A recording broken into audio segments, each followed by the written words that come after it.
Late on a Sunday night in 1987, television viewers in Chicago were watching their usual programs. Sports highlights, a late-night episode of Doctor Who, ordinary television, and then, suddenly, the screen went black. A few seconds later, an unfamiliar figure appeared, a man wearing a rubber mask, dark sunglasses, swaying strangely in front of a spinning metal background. His voice was distorted, his behavior made little sense, and before anyone could understand what was happening, he vanished. 2 hours later, he came back, and to this day, no one has ever discovered who he was. The story begins on November 22nd, 1987, Chicago, Illinois. At the time, most Americans still relied on local broadcast television. Cable was growing, but millions of homes watched programming through simple rooftop antennas. Local stations transmitted their signals from tall towers across the city, sending microwave links between studios and transmitters.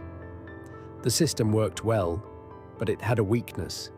If someone transmitted a stronger signal on the same frequency, they could override the station's broadcast.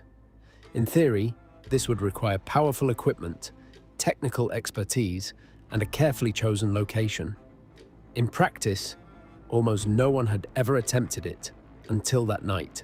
At exactly 9:14 p.m., viewers watching WGN-TV's evening news saw something strange. Sportscaster Dan Rowan was in the middle of delivering highlights from a Chicago Bears game. Suddenly, the screen flickered. The signal went dark. For about 15 seconds, nothing appeared. Then the picture returned, but it wasn't the newsroom anymore. Instead, viewers saw a man wearing a rubber mask, resembling the fictional television character Max Headroom. The masked figure slowly rocked back and forth in front of a sheet of corrugated metal, designed to imitate the geometric background used in the original Max Headroom show. There was almost no audio, only a loud buzzing noise. The entire interruption lasted less than 30 seconds before engineers at WGN switched their transmitter link and restored the broadcast. When the program resumed, Dan Rowan looked confused. "Well, if you're wondering what happened," he said, "so am I." At first, many viewers assumed the incident was just a technical malfunction, but 2 hours later, it happened again. At around 11:20 p.m., Chicago's PBS station, WTTW, was airing an episode of Doctor Who titled Horror of Fang Rock. Without warning, the program suddenly disappeared. The masked figure returned. This time, the interruption lasted much longer, nearly 90 seconds. And now, he spoke. The voice was distorted, but fragments were understandable. The figure mocked television personalities, referenced Coca-Cola commercials, hummed random songs, and delivered strange, nonsensical statements. At one point, he held up a Pepsi can while repeating the slogan from a Coca-Cola advertising campaign. Then, the broadcast took an even stranger turn. The figure bent forward and exposed his bare backside. A second person, apparently off camera, struck him with a fly swatter while he shouted dramatically. And just as abruptly as it began, the broadcast ended. Doctor Who returned to the screen. The incident immediately triggered an investigation. The Federal Communications Commission and the FBI both began searching for the people responsible. Signal hijacking had recently become a serious federal offense. Just 1 year earlier, a satellite hacker known as Captain Midnight had interrupted HBO broadcasts.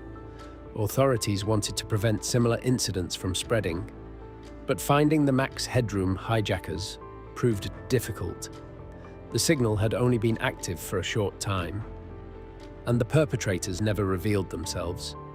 Investigators considered several possibilities: disgruntled television employees, broadcast engineers with technical expertise, members of Chicago's underground hacker community, but no suspects were ever charged. The entire broadcast looked chaotic. But investigators quickly realized something important. This was not a simple prank. Hijacking a television signal in 1987 required specialized equipment. To overpower the microwave links used by the stations, the perpetrators would have needed powerful transmitters and precise technical knowledge. Experts believe the signal likely originated somewhere within line of sight of Chicago's broadcast towers. And the stunt probably involved multiple people, at least one person performing on camera, others operating recording equipment, and someone controlling the transmission signal. Despite the bizarre content, the operation itself showed careful planning. More than 3 decades later, the Max Headroom broadcast hijacking remains unsolved. No one has ever officially claimed responsibility. No arrests were ever made. The identity of the masked figure is still unknown. Some people believe the perpetrators were skilled radio engineers who simply never got caught. Others think it may have been an elaborate inside joke among television technicians. Whatever the truth may be, for 90 strange seconds on a quiet November night in 1987, someone hijacked live television and reminded millions of viewers that even the most controlled systems can be interrupted, sometimes by a man in a rubber mask.